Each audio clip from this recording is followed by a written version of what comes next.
Hey guys, here we are again at Lowbrow Customs with the Saturday Sportster. We got our powder coat back and we're getting towards the end of this mission. Looks like we're gonna run real soon.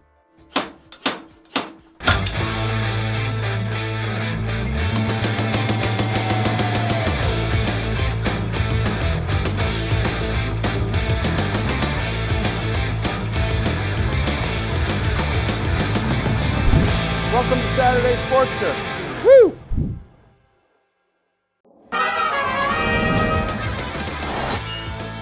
Let's get going here.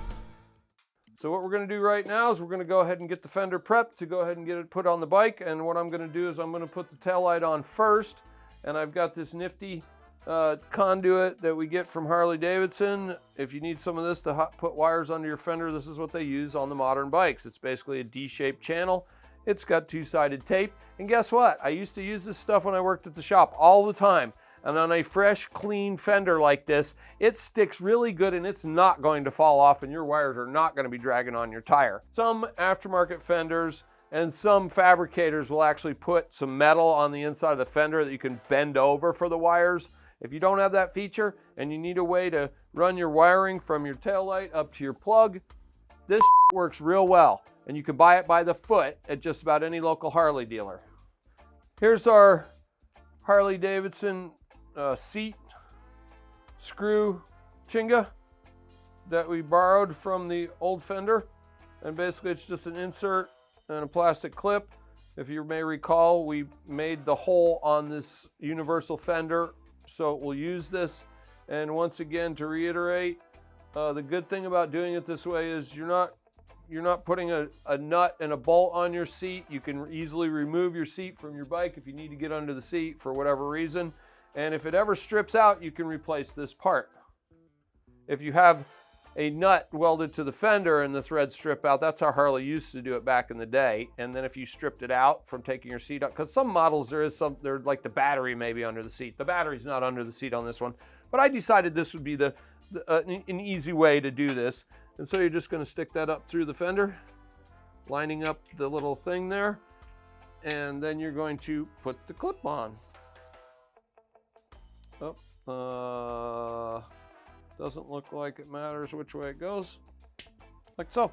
Now you have a threaded hole, and the majority of the seats have a hole that fits over this, and so it just makes life easier. That's all.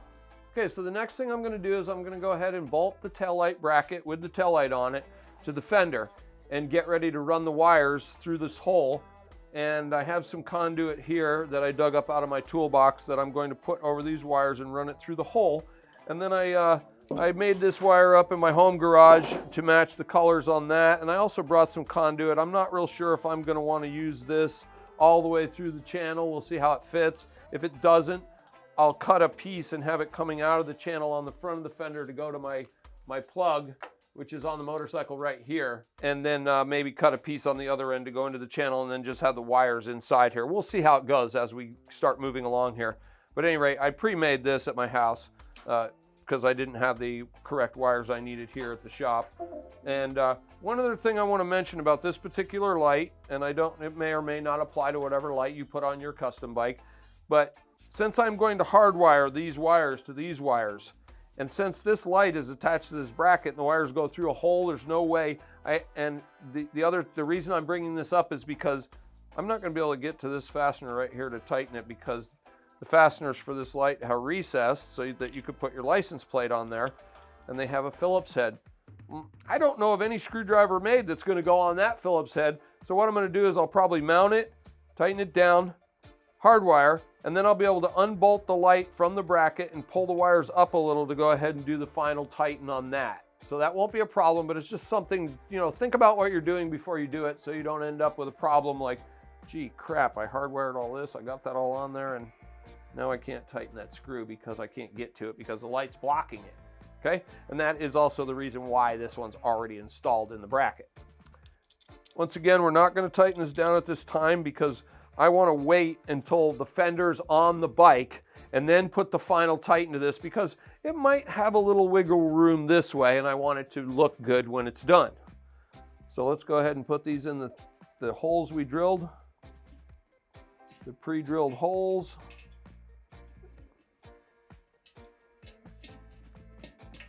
And I'm not putting any type of cushion or anything like that in between this. I don't really think it's necessary.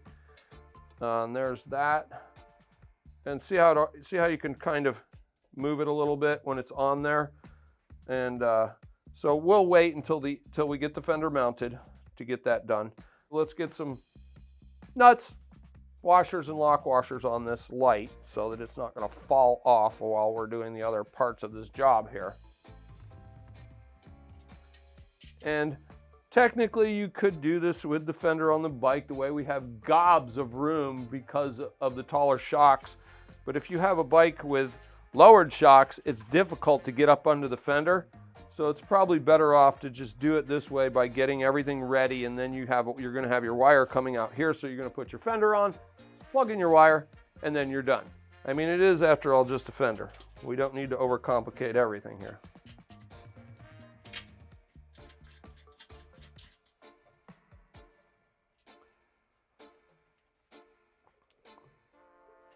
Once again, just snugging those up by hand, not tightening them down until we're done.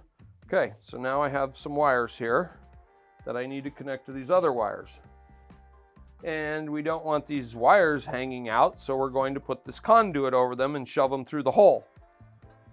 And that will make it look tidy. So we need to gauge how long we need this conduit to be to still have some wires exposed. So we're going to go ahead and cut it right there.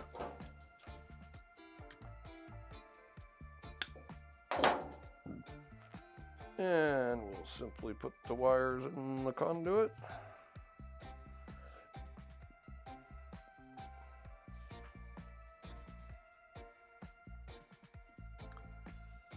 Like so.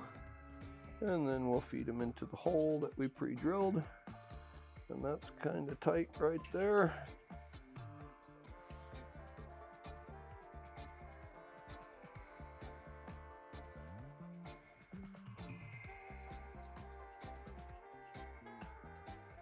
So that's what it's going to look like when it's on the bike, nice and tidy. We don't want any funky looking wire color sticking out on the middle of our fender now, do we? Okay, so now we're going to turn the fender over and we're going to figure out where we want to put our conduit and how much conduit we need on there. We are going to need to strip these off to be able to connect them to the other wires we have here. And since they're all at kind of a different length, we'll go ahead and give her a trim, make them all the same, nice and uniform. We'll go ahead and strip some wire off of here in preparation. I'm just going to use butt connectors. Once again, if you've seen any of my other videos where I do wiring, I don't have a problem with butt connectors. If they are used properly, you have a good quality crimper, they work just fine. You don't have to solder every wire on your bike. And there, on the other hand, if you're comfortable soldering and you like soldering and you want to do it that way, by all means, solder it. The key to a good butt connector junction is a good quality set of crimpers. Let's go ahead and pretend this is on the bike, okay? And the plug, kind of see where our plug is kind of more to this side because of the way the wiring is. So we'll go ahead and run the D-shaped stick-on channel on this side of the fender. So we don't screw up, we'll go, okay, it's going to be on this side right here. So now we're going to measure this, see what we need. I got 2 feet of this. I knew it would be probably more than what we needed. And I'm just going to lay it on the inside of the fender. And I'm going to have it come out here. Technically, we could have put another hole in the front of the fender to have it come out and go up through here, but it's really not going to matter. Like I said, this fender is so far off the tire, we've got plenty of room to do whatever we want. I think we're going to cut it right about there. I would guess you can cut this with a razor blade. I'm just going to use my side cutters because they were handy. And Another thing I've done before, like if I'm running low on this stuff in the garage, you could always just cut some pieces and put one, you know, and then run it through. It's still going to hold it. But since I have this nice long piece, I'm going to go ahead and do it the entire length of the fender in the same fashion that Harley-Davidson would do it. And it looks like we can probably just cut it off a little bit more.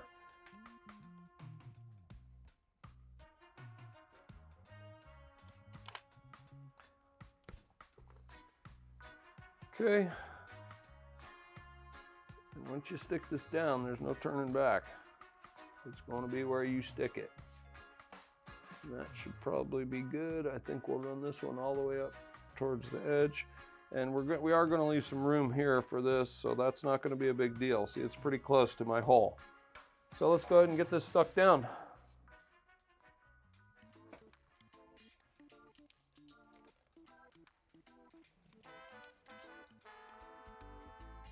Okay, don't screw this up.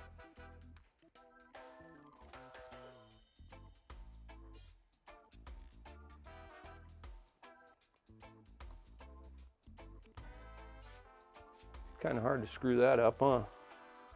See, and there again, it doesn't matter that it's not perfectly straight. As long as it sticks and it keeps your wires off of your tire, it's doing its job. Okay, now that we've got that done, and one other thing worth mentioning is I always leave my wires extra long when doing jobs like this, because then I can cut them off to length. It's better to, like if you're running wires and crimping stuff, if it ends up this much too short or this much too short, then you're kind of in trouble. So I always make my wiring way longer than it needs to be. Let's just see how well, if this conduit wants to fit inside that D channel. If it doesn't, we'll pull the wires out of this. But I brought it just in case we might need it. So let's give this a shot and see what happens. If it goes in easily, I think we'll just leave it. If it doesn't want to go in easily, because we do have to push it pretty far down that way, and it already acts like it doesn't like it. That seems like it's going to be way too much of a hassle. So I'm going to just use this when it comes out of here to go up to there. And I don't need anything on that end because I'm going to go ahead and crimp these 3 wires to these 3 wires, and then I'm going to pull it through to here. So let's get rid of this conduit. We are going to use a small piece of it. We're not going to use the whole thing. And look at how that weirded out from me putting it in the conduit in my garage at home. Okay, so now we'll go ahead and strip these. And this is 16 gauge is usually what's used on any of these jobs. We do have some 16 gauge cloth covered wire. I'm not using that for this job. I'm just using regular old standard wire I got from the auto parts store. And here's my butt connectors. We'll go ahead and get these. And you can crimp them on either end first. It doesn't matter. Since I've got these off the bike, I'll go ahead and crimp all 3 of them onto this.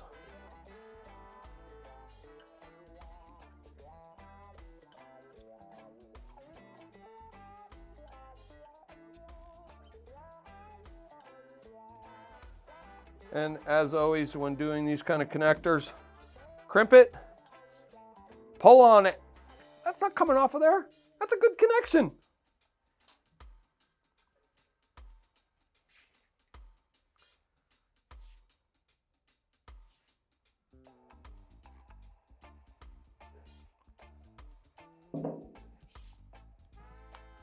Beautiful. All right, we were having a little bit of a difficulty going from that end, so I'm going to try it from this end, and I'm also going to put a little bit of lubrication in there. Sometimes that helps. And I'm going to try this end because I've got these metal ends on there, and maybe they'll help it go through there. And I can see now that I probably should have fed the wires into the channel before I stuck it onto the fender, but look at that. Seems like it's going pretty good. Oh, we just stopped. Oh, look at that. That worked beautifully. There it is. If you have a hard time doing this job, don't be surprised, because sometimes I have a hard time doing jobs too. Just persevere and you'll get it in there. Giant D-shaped, 3 small wires, but we got her in there. So now we can go ahead and connect those together. I've got some shrink wrap here. Don't forget to put your shrink wrap on before you make your second crimp, or you will be cutting that connector off and doing it again.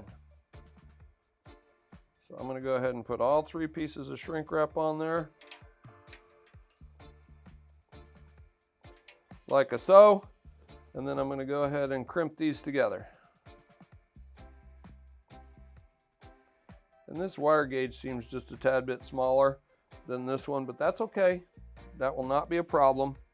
And a lot of times this is how I like to approach this job, is I'll put my tool on my connector like so, and then I'll put the other wire in there and give her a crimp. Shrink wrap's on. My tool slipped a little, oh, but we'll be okay. Once again, always pull on your connections. That's a good connection. It's not pulling apart. 2 more to go.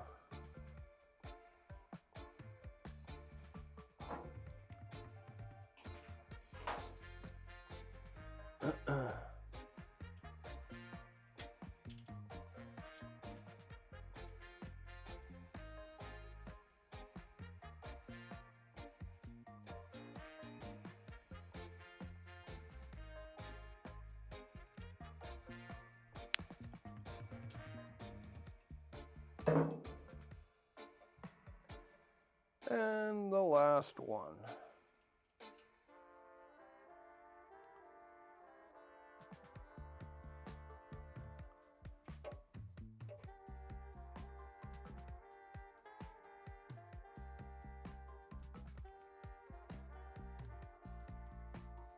There we go. 3 good connections. Get our shrink wrap up there. That's now has WD all over it. Ding ding. That's okay.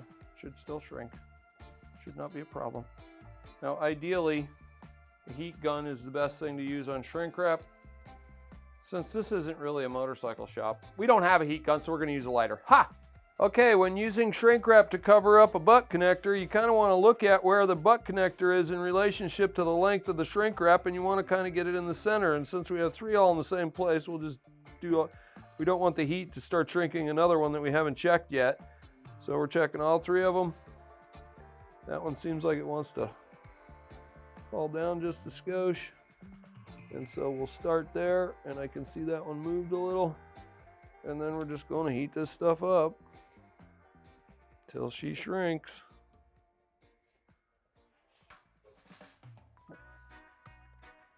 Once again, a heat gun is the proper tool for this job.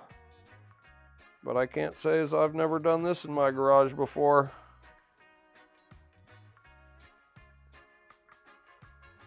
And that looks pretty good there. We can pull those wires right into that conduit and not have to worry about them. I'm pretty confident in my connections and my shrink wrap, but I'm just going to cut a piece of electrical tape, and I'm just going to tape that section before we pull it through. You don't have to do this if you don't want to. I'm just doing it as some added insurance for my connections.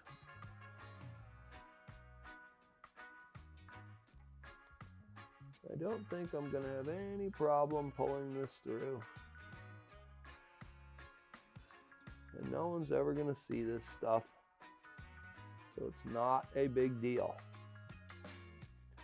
So I've just went ahead and taped where my connections are, and now I'm going to pull this into here.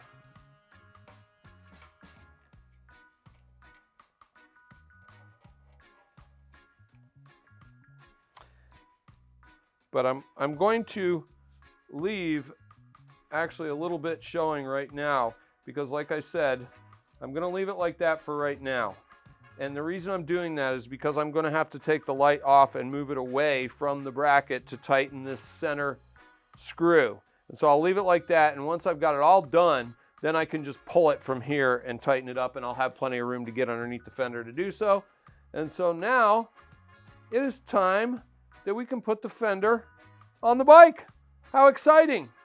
And I'm going to go ahead and trim those off. We don't need all that extra wire right now, but once again, I am going to leave plenty of extra that we can always trim later. But we don't need all that hanging off of there. That's going to be plenty of wire to go to our plug. So I think it'll probably be easier to get the fender on with the lift lowered, so we'll get the lift lowered. We've got our hardware to get the fender on right here on the lift. I've got these nice chrome button heads with a chrome washer that will just be going through these holes into my fender. And then I have, whoa Nelly, look out. Then I have some more washers for the other side, and then I have some nylocks. Don't want our fender bolts to come loose, so I'm not going to rely on lock washers. I'm going to use nylocks. 4 simple holes. Bada bing. Let's go ahead and lower the lift and get the fender on. Then we'll make 3 more connections, and we will have a tail light and a brake light. Okay, let's get our fender on. I'm gonna go ahead and start these since there's only one of me over here working. Then I'm gonna hold the fender up carefully and just slide them on in.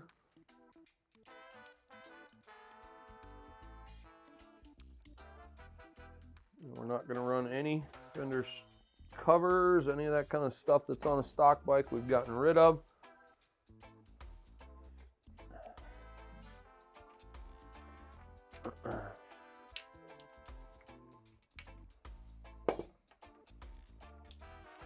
And we got plenty of room to work here.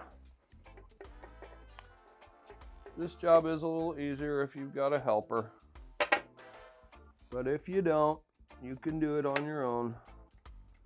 So have to be careful. 2 front ones in.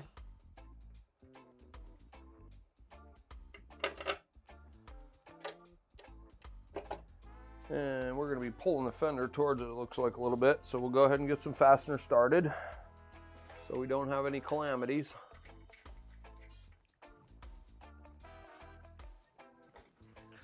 Once again, flat washer, lock washer on each one.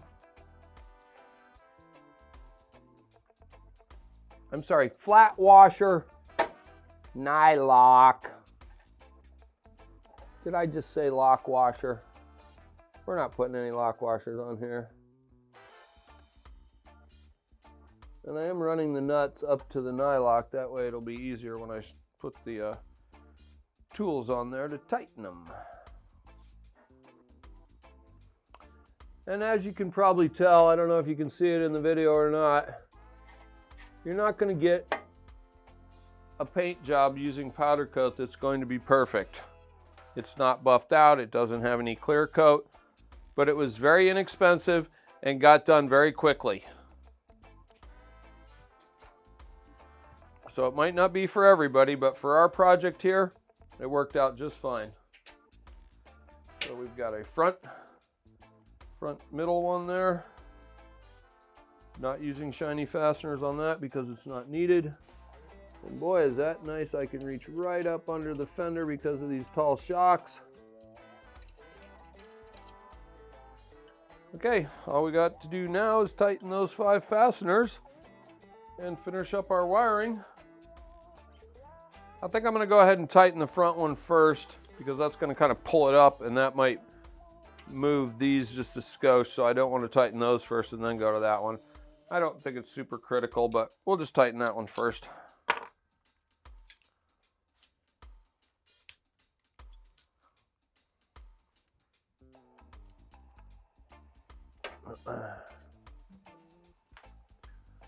Get my wrench on the nut.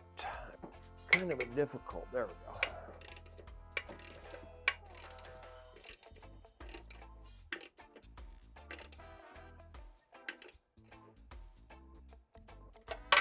That's good.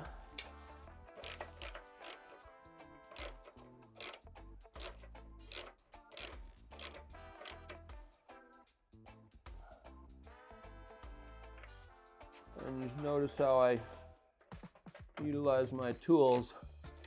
I'm using the ratchet to run it down, and then I'm using the wrench to put the final whammy to it.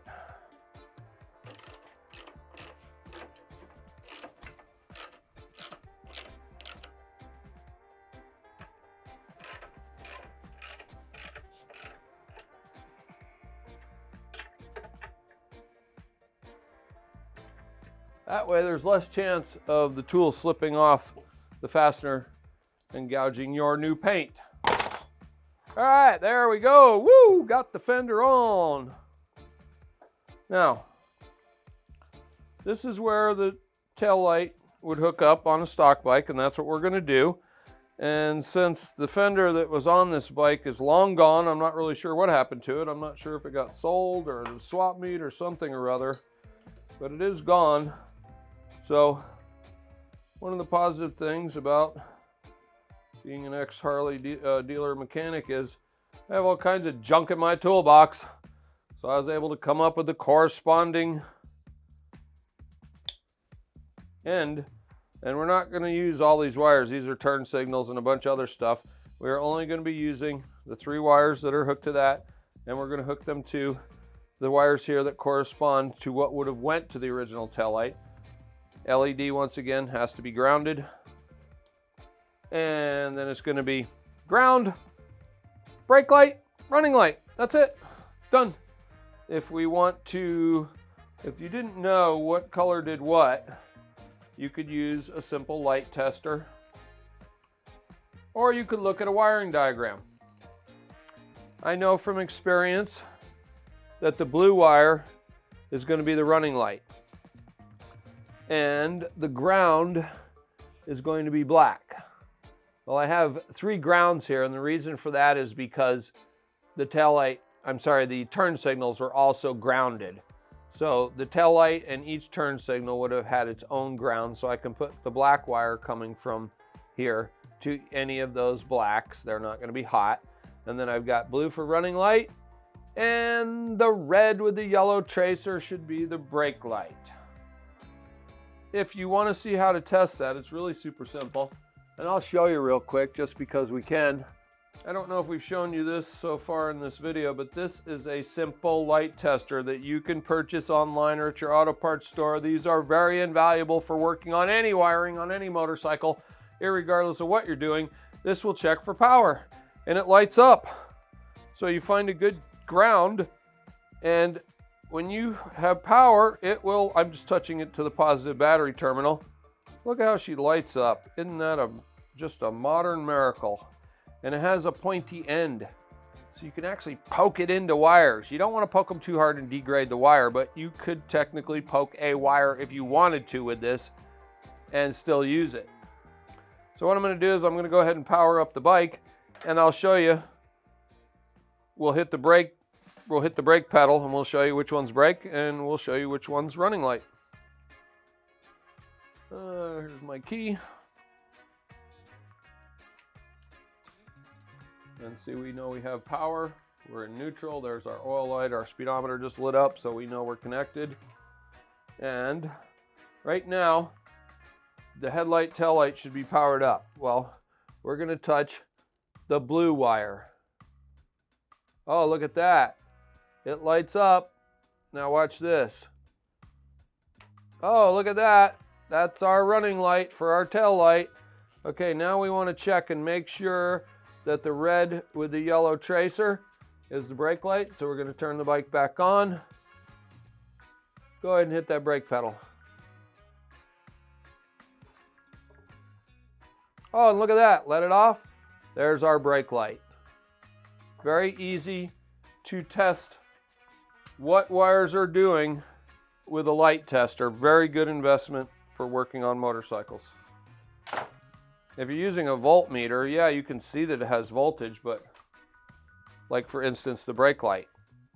My lovely assistant, Vanna here, I'm kidding. My cameraman hit the brake pedal for me, and we could see that that's where we want to plug in the wires. Now, the other thing, what we've got here is the proper connectors that will mate to this connector and fit in this plug. Got these from the local Harley dealer when we got our or D-shaped wire conduit. Very inexpensive. They will take a special crimper. Harley has a really super special crimper that they want to overcharge millions of dollars for. Not kidding, not that much. I found this particular crimper at Napa Auto Parts. I think it was about $20. Had it for years.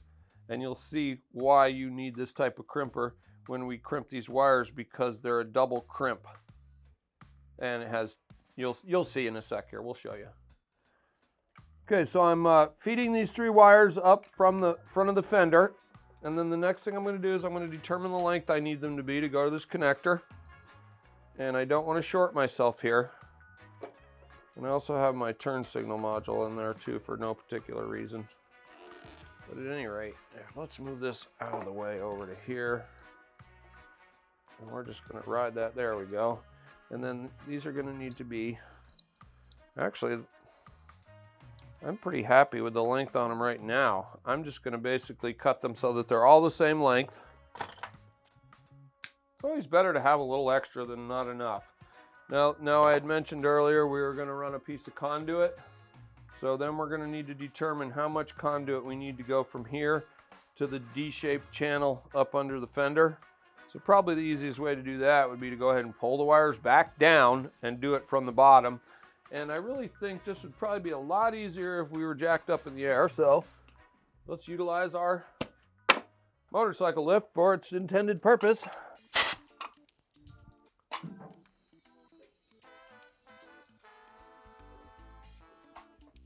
So the fastest and easiest way to gauge this is just hold it up there and look at it. I want this to go into the D channel a little bit, and I want the wires to be sticking out the end a little bit. So I'm going to cut about that much of it off.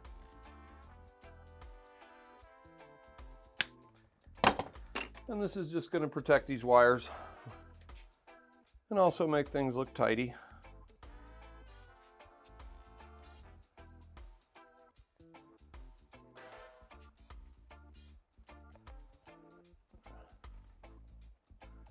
All right, so I've got my extra piece of conduit up into the D channel to protect the wiring. And I'm going to run this back through here again and find the best place to do it.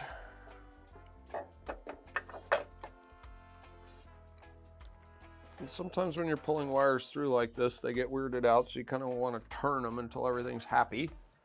And that seems to be a happy spot right there. And that should be good. We'll have plenty of room to plug that in, and we can shove that all down in the hole here. So then I'm going to go ahead and drop the bike back down, because it will be easier to work on those 3 wires with it down versus up.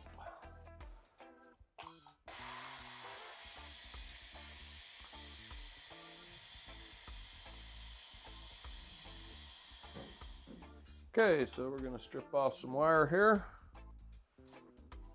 to put the plugs on.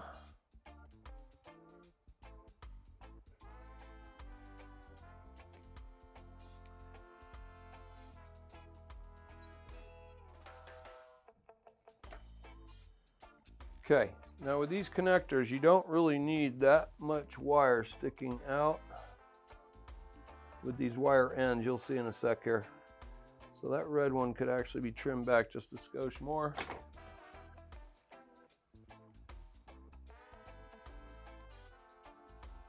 That looks pretty good there. And with these connectors that I'm going to put on here in a second, I like to twist the wires up like so. Okay, now let's hope this goes well, because once in a while when you're using these connectors, they don't do a perfect crimp the first try, and we only have 3 of them to go with. I probably should have gotten extras, but I sent someone else over to get them. Now you'll see how this connector has a long one and a short one. The short one's going to capture the wire. The long one is going to go around the outer portion of the wire. I actually have one here that's already crimped that you can see what it will look like when we get done.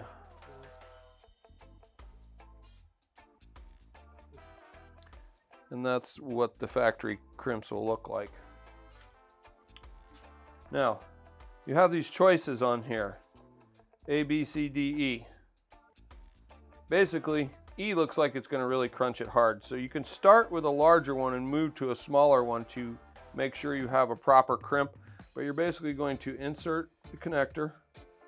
We're going to start with the D into the tool. And when you squeeze this down over that wire, it's going to fold those over. You'll see. So you're going to basically enter the wire into there, all the way up to there, and give it a squeeze. And see how it made that really nice looking crimp? And then to finish the job, you're just going to go to the second one. I'm going to start with the C. And you kind of got to get this centered in the tool like so. And there it is. Look at that. A nice factory style crimp that's going to go right into our new plug, and that will keep things tidy. If for any reason in the world you ever needed to take the silly fender off, you could unplug it and take the fender off. That's how the factory does it. 2 more ends crimped on there. We'll be ready to plug it in and test it. And see how this one's kind of weirded out? The second crimp, you can just squeeze it together with your hand. Once again, we're going with a D on the first one, like so. Make sure your wire is all the way in. Give it a crimp. Then we're going to switch to the C.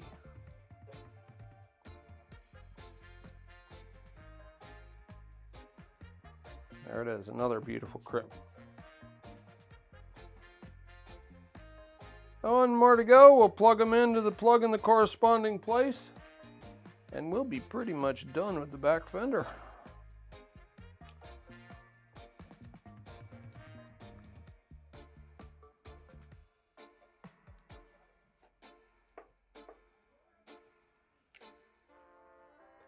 For some reason, the yellow wire I brought from home, it's 16 gauge, but it has a little bit larger diameter on the outer. But I think it'll fit in there. It won't be a problem. Okay, on these connectors, they have a little kind of a latch mechanism so that when the wire's in there, it catches on those two. It looks like this side's not really that great, but it doesn't matter because once they're plugged in, it's not going to come out of there. So you're going to move that back and you're going to stick it in there. And if it doesn't click, you're going to turn it around. And if it still doesn't click, you're going to go the other way again.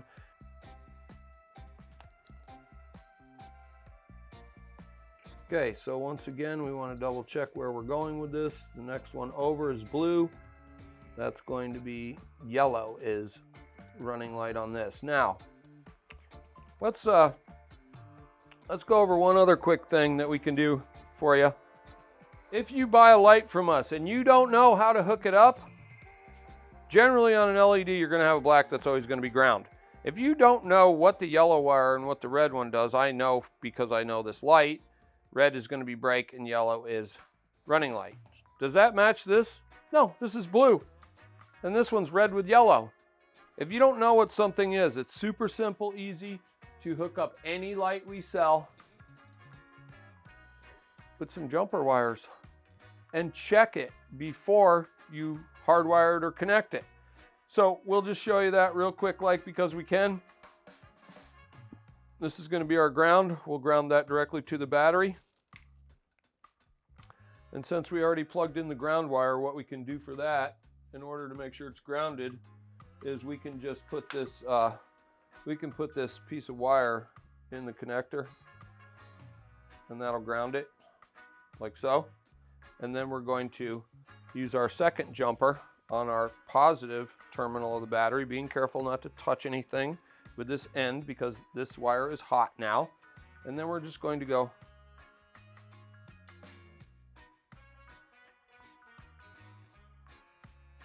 and there, see it's lighting up. I had to jiggle the ground. But at any rate, let me get that good ground going so we can, come on. I should have done this before I put that plug in there, but there we go. Okay, so there's one, and then we'll put it on the other wire. And we can plainly see that this wire is the running light because it's dimmer. I'm touching the ground, that's why it's going on and off. And then if we switch to this red wire, we can see that it's brighter. So we know that the red is going to be the brake. That's all there is to it. So if it's a pretty simple light that you bought on our website and you can't figure out the wiring, a lot of the lights will have diagrams on the website that you can go to the actual product. It won't come in the box with the light, but I have provided some of that information on the website. If you can't find it there, you can very easily test it yourself. And you don't have to have fancy wires. You could just use a piece of jumper wire. Just make sure you're not touching hot onto something on the bike while you're doing it, and you won't have any problems. Now that we have in fact verified those 110%, which I already knew they were, but I just want to show you that little easy to do thing. So the yellow one is going to go in the hole next door to the black one.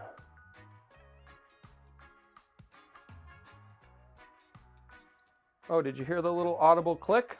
That one's in there correctly. No problemo.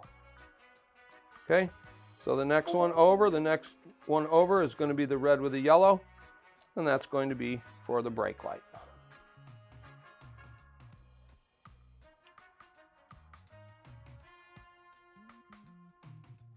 Oops, wrong way around.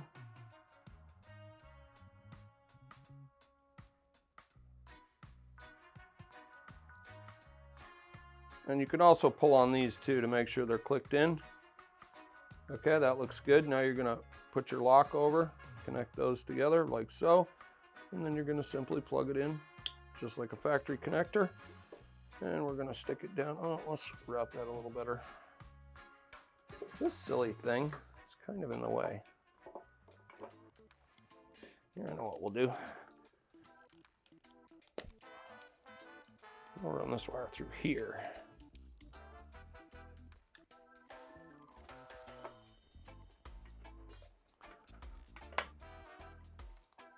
Now we've got a little more room for that plug there, and that's perfectly good. And this is going to be for our speedometer, so we're going to hook that up in a sec here when we tighten up our front wiring. So now, when we turn our key on, that light should come on. And would you look at that? It does. When we hit our brake pedal, it should have a brake light. And it does. So we have successfully hooked up our new tail light. Easy peasy, simple, no problem there. So now that that portion of the job is done, I think we'll move on to getting this front wiring harness tidied up in preparation for putting the gas tank on. Since we moved the ignition switch down here and we removed some other stuff, basically I'm just going to go along here and I'm going to kind of position these wires where I think they'll be good for the tank install, and then I'm going to put a handful of zippy ties on there. So I've already started by putting one here, and I'm going to leave this down, kind of looping down like that, because the tank is going to come over here. You probably won't see this, and if I need to reposition it after I get the tank on, so be it. But I got to start somewhere. And since we've relocated a lot of this stuff, I'm just going to go along here and get some zip ties on it. And I want to keep this tucked up against the frame like so. And I want to leave some room here for the handlebars to turn. And then I've got, that's my VOES, so we do need that to go there. It looks like this little bunch here could stand for a zip tie. Basically, I'm just trying to tidy this up a little bit and make it look a little better before we put the tank on. So I'm just kind of going along here and putting some zip ties. And it's not a problem. Use as many as you like. It's not a big deal. Okay, this is our horn. We're not using that. So I kind of folded it over. I'll go ahead and put a zip tie on that, along with this one.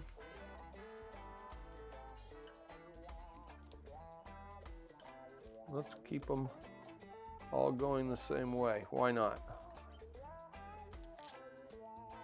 That's our horn wire that we're not using.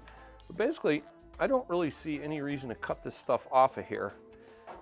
Who knows, down the road, maybe the bike gets sold. Who knows what happens? Maybe the next guy wants to put the horn and the turn signals back on it. All the stuff's still here to do it. Okay, now I'm pretty happy with that. It looks like we need another zip tie here. This is our speed sensor wire that I just routed a little bit differently than it was. So let's go ahead and plug that in before we forget. That's going to run our speedometer from the transmission. And there's actually a little titty on the frame here that this connector clicks into real nice and tidy. It looks like we could use one more zip tie here. You know, don't be afraid to use some zip ties. It's not a big deal. If we can get one around that main harness. And well, maybe not, maybe not. Looks like there was one. Oh, here's a hole in the frame that they use for this.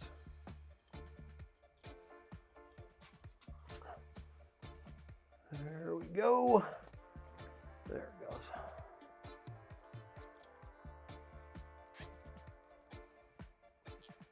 Okay. Now, that's looking pretty copacetic. We've got it all kind of bundled up, tightened up. I think I'm going to not zip tie it to the frame and any place else until I trial fit the tank to make sure that it's not in the way of something. And then I just have to cut all my zippy ties off that I just put on. So we're not using that plug. We'll kind of stick that up under there. So let's go ahead and cut these off and trial fit our tank. That's a bunch of zippy ties. And I also shoved the connector that goes to the idiot lights up underneath the headlight mount because it was kind of hanging down and I was like, gee, where the heck was that before? I don't recall. So sometimes when you take something apart and you don't put it back together for a while, you kind of either have to try to find a picture on the internet, I'd be over there looking still, or improvise and put it where you think it looks good. All right, we got the gas tank, the big reveal. I think a few episodes back, I showed you this cool package I got in the mail. This is from a company in Belgium. Inside the company from Belgium, Rust is Gold is the name of this company, and he reproduces a bunch of cool ass Harley decals. He sent me a set for this project, and I wanted to just give him a big shout out. If you like the way this looks after we reveal it, be sure to head on over to Rust is Gold website and have a look and see what he's got going on. He's got some cool stuff. And here we go. Drum roll. Woo! Check it out, baby. AMF all the way. Look at that. Check it out. Pretty badass, ain't it? Okay. Woo! Rust is Gold. Reproduction decals. One last thing I want to do before we trial fit the tank is this vacuum line that I have put on the backside top of the carburetor is manifold vacuum. We are using the VOES. That is the vacuum operated electrical switch, which advances and retards the timing. It is part of your stock ignition system. Don't just get rid of it and think everything's going to be great, because it's not. Unless you've changed to an aftermarket ignition that has a setting for no VOES, just use the darn thing. It's part of the system.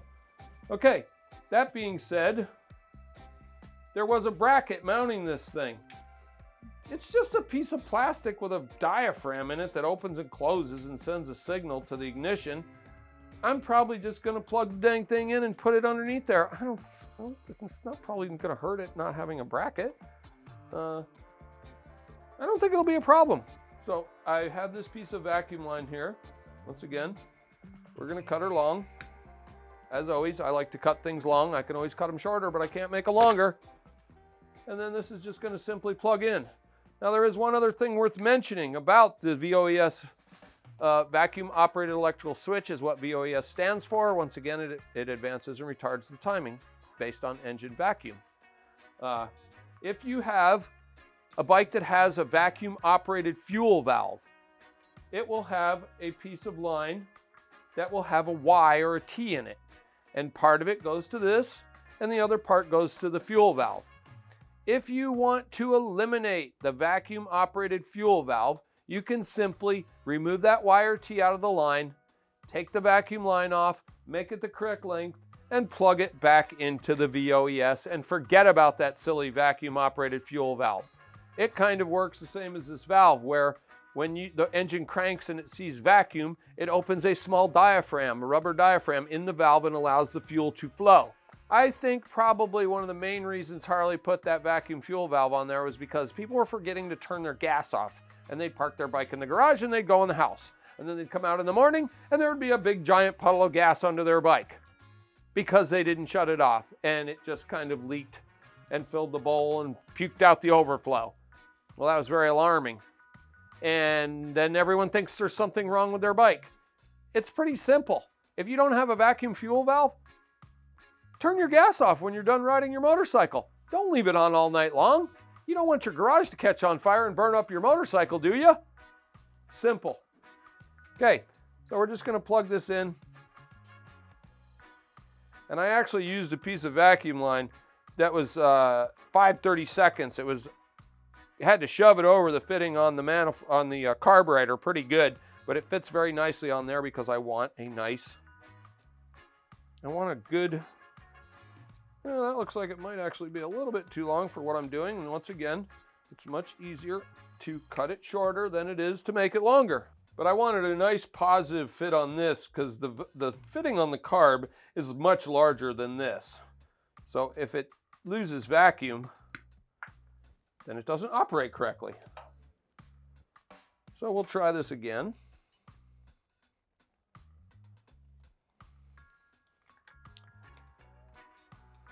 I think that's just fine.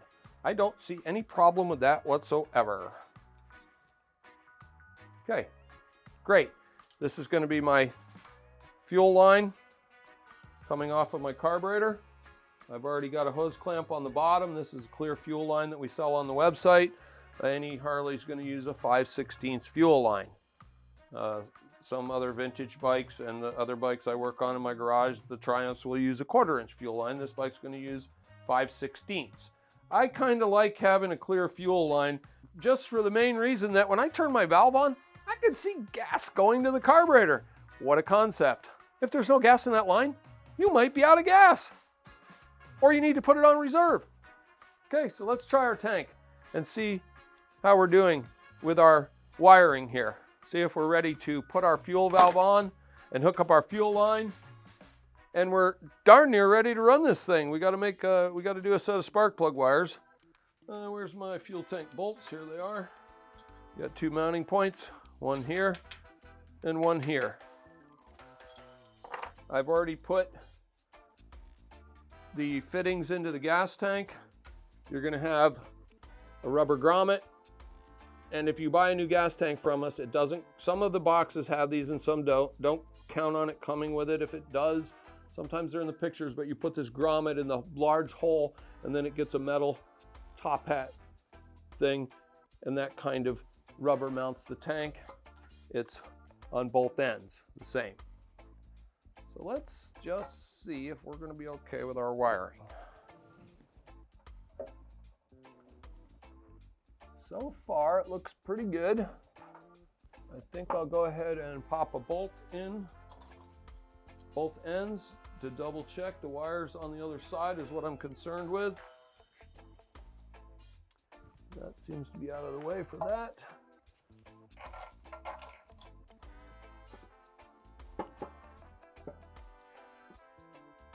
Why is it always the easy jobs that are hard? There she goes. Okay, so I can see that it might need to be moved just a skosh. But let's go ahead and try the bolt in there and see how it goes. Oh, actually, it looks pretty darn lined up from this side. On the back, it's just this bundle of wires. So we'll put the bolt on the same side. Oh yeah, it looks like it's totally lined up.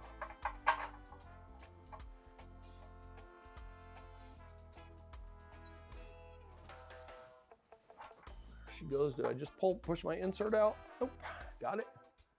Okay. Look at that. A little bit of something there, dirt. Now, oh yeah, I pushed my little top hat out, but not to worry. We'll get her back in there. Okay, so it looks like the wiring's going to be okay. Maybe I could probably pull that up. Actually, I think I see one wire that's kind of unsightly. But all in all, it looks like it's going to be fine. And honestly, if you look at a stock bike, this is how it is. The wires are there in some big giant bundle like it is on here. So it is what it is, you know. And I'm pretty happy with that. I think we can go ahead and I'm going to tidy up one wire I see that I'm not happy with. And I'm going to go ahead and put my fuel valve on. So it's looking like a motorcycle again, isn't it? I think I'm pretty happy with the amount of black we have on the motorcycle and the amount of other colors, metal finishes. Hope y'all like it out there. We're getting ready to run. Woo! Okay, we've had the tank off another time to tidy up the wiring up here. I wasn't super happy with the way it was going, and I ended up adding some electrical tape to the bundle, and I removed a couple of wires to make it look a little cleaner. And I just noticed before I lowered the lift, I have one pink wire kind of sticking out that looks bad. I'm going to take a look. I'm going to take the tank off one more time before we finalize it. And I also I installed my fuel valve. Most Harley valves, not most, all Harley valves with 22 millimeter threads will have a nut that has right hand and left hand.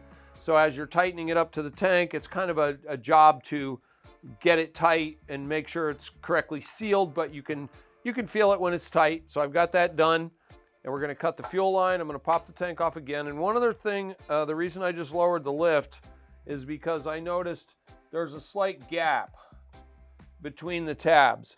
And I'm almost thinking I would rather add a couple of washers in between. See this little gap here? I think I'd rather add a couple of washers rather than using the bolt to pull the tabs together, the bolt and nut. I just think it'll be the right thing to do to put some washers in there rather than pulling the tabs together. And then I'm going to go grab our seat, and we're going to put that on there. And we're going to take a look at her because she's almost done.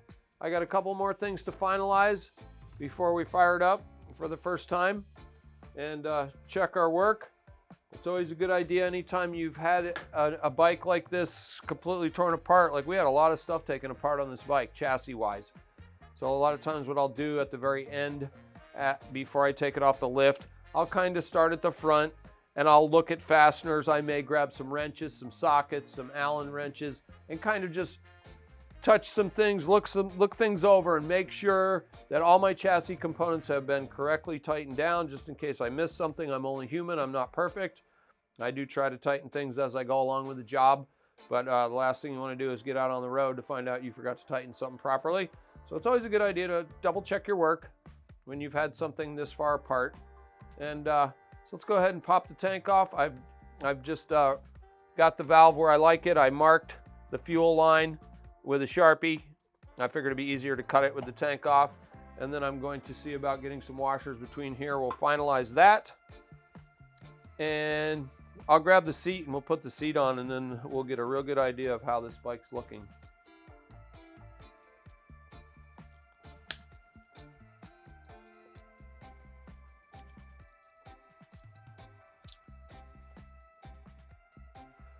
All right, gang, I think we're just about done here with Project Saturday Sportster.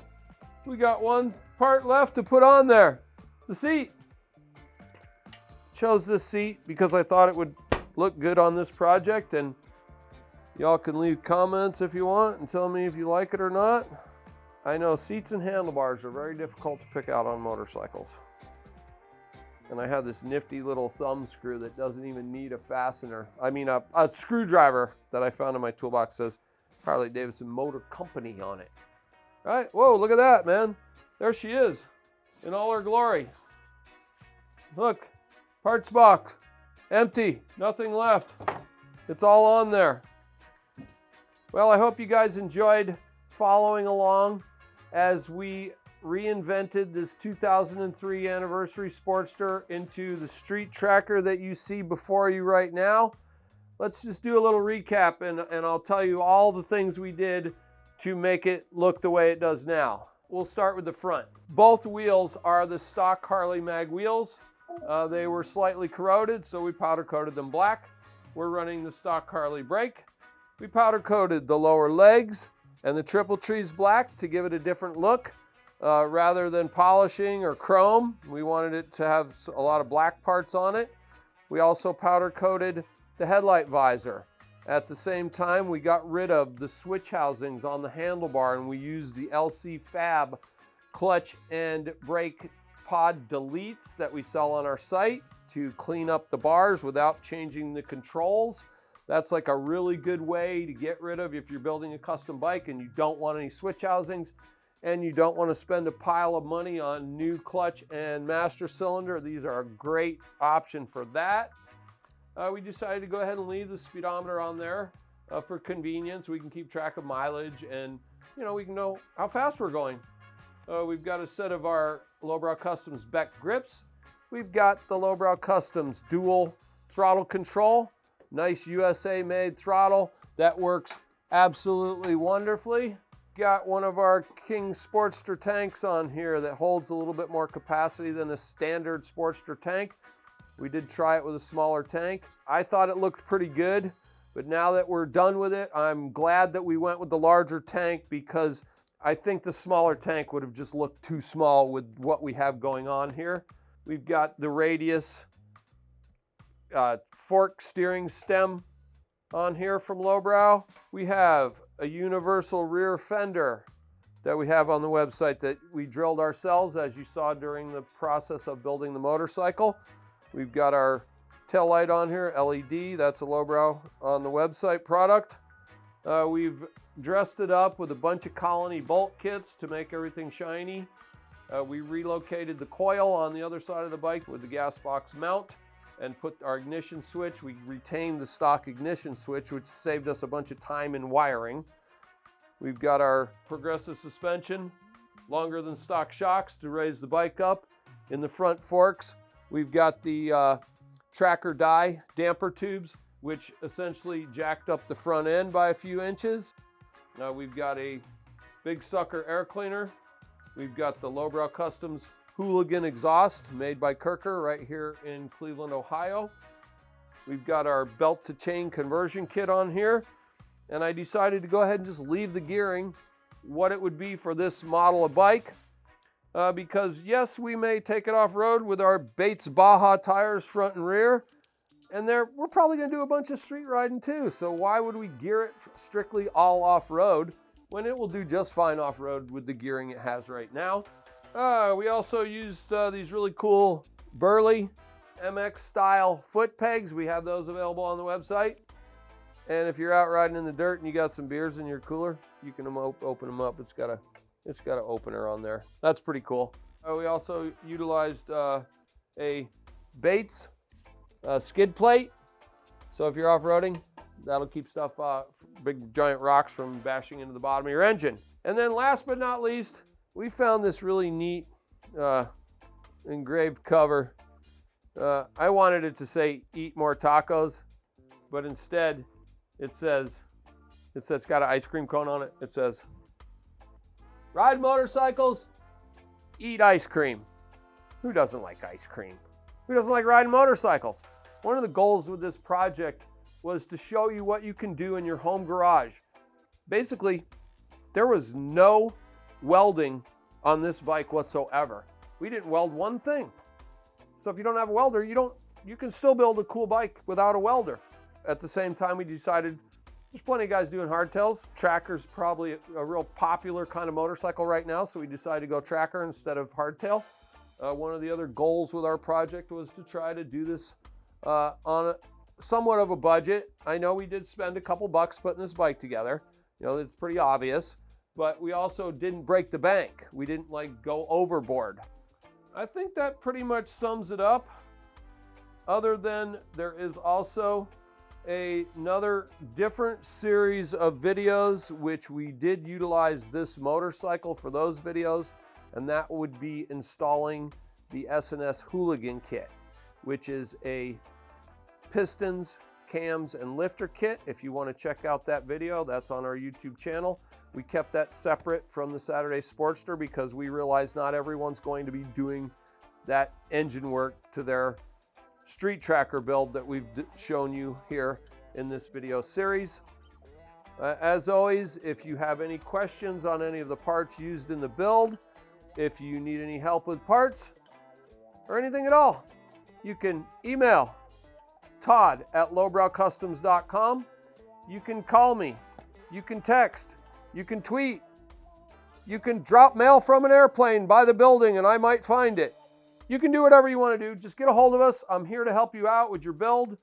And the last thing we're going to do is we're going to get some gas in it and we're going to take it outside and we're going to get her fired up and we're going to rip her around a bit. Woo!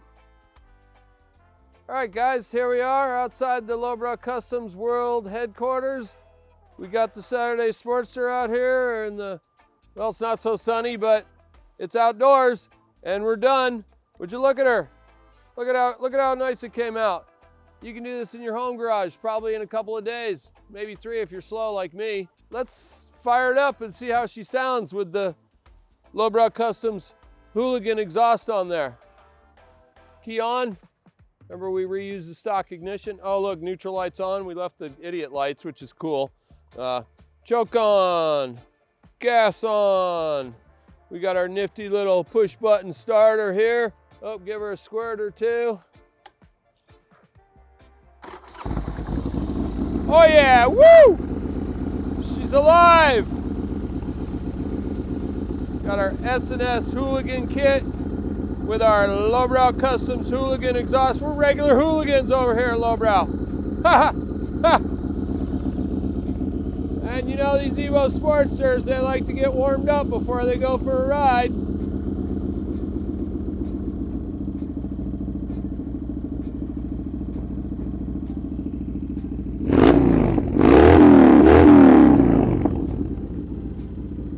She's a little rich there.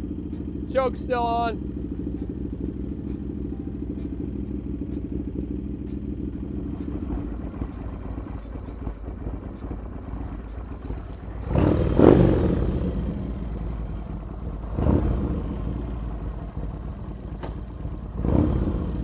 All right, let's head out on the highway and look for some adventure.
All right, gang, that was really fun.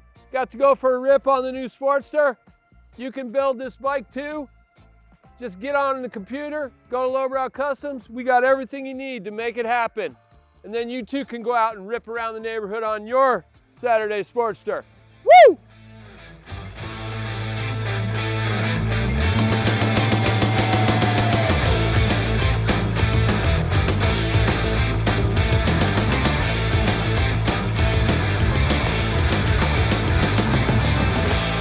lowbrowcustoms.com.